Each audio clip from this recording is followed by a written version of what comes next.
Konsep dasar teori kepribadian.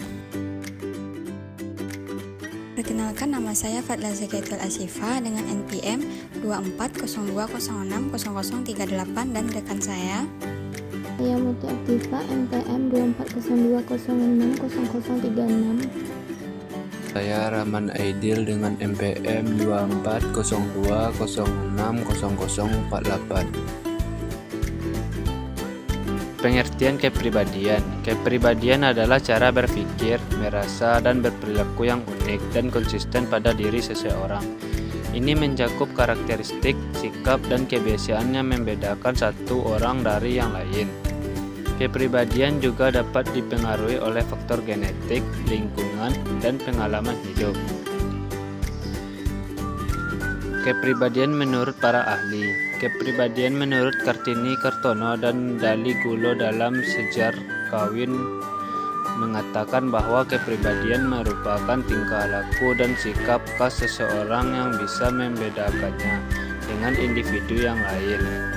Selain itu, mereka juga menuliskan bahwa personality adalah sebuah integrasi dari karakteristik yang berstruktur, minat, pola tingkah laku, kemampuan, dan juga potensi yang dimiliki oleh seseorang.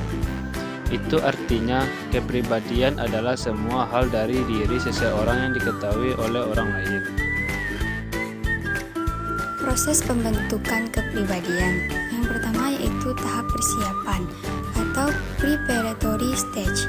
Tahap ini adalah tahap pertama pembentukan kepribadian.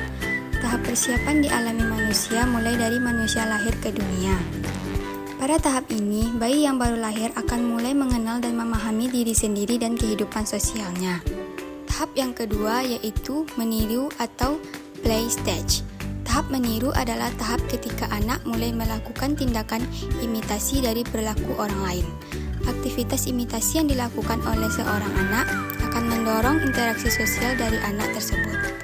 Hal ini dimulai ketika anak mulai mengoceh dan mengikuti perkataan orang di sekitarnya.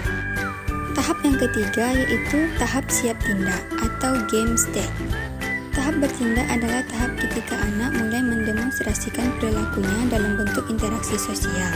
Interaksi ini akan dilakukan oleh anak bersama dengan teman sebayanya. Pada tahap ini, anak akan melakukan proses sosialisasi. Anak akan berperan secara langsung untuk bersosialisasi dan bertukar pikiran dengan orang lain.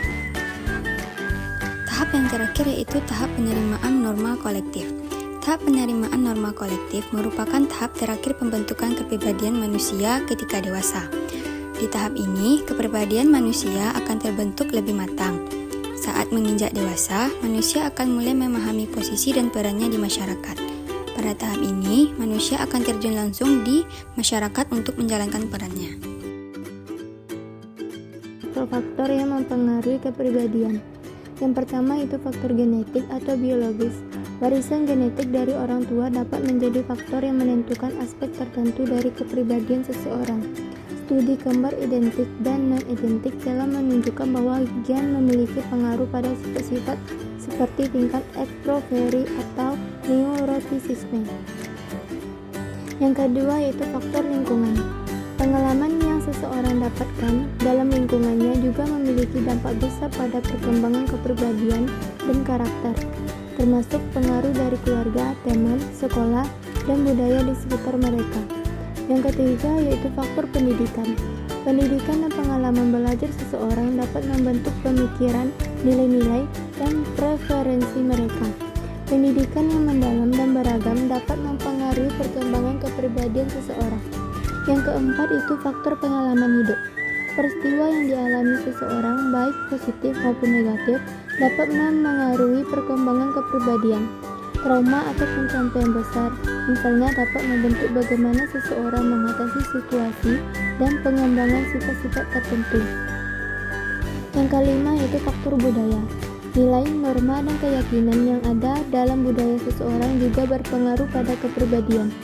Budaya menentukan perilaku dan harapan sosial yang memengaruhi bagaimana individu berperilaku dan berpikir. Yang keenam yaitu faktor keluarga. Hubungan dengan orang tua dan saudara kandung dalam keluarga dapat membentuk pola perilaku dan hubungan sosial seseorang. Dinamika keluarga juga dapat memengaruhi bagaimana seseorang mengembangkan sikap terhadap diri sendiri dan orang lain. Yang ketujuh yaitu pengalaman kerja dan profesionalisme. Lingkungan kerja dan pengalaman profesional juga dapat memengaruhi bagaimana seseorang mengembangkan kepribadian. Tuntutan pekerjaan dan hubungan di tempat kerja dinilai dapat membentuk sikap dan keterampilan kepribadian. Kesimpulannya, kepribadian seseorang terbentuk melalui kombinasi faktor biologis dan lingkungan, serta perkembangan melalui pengalaman dan interaksi sosial. Meskipun kepribadian relatif stabil, ia tetap dapat berubah dan berkembang tergantung pada situasi dan pengalaman hidup.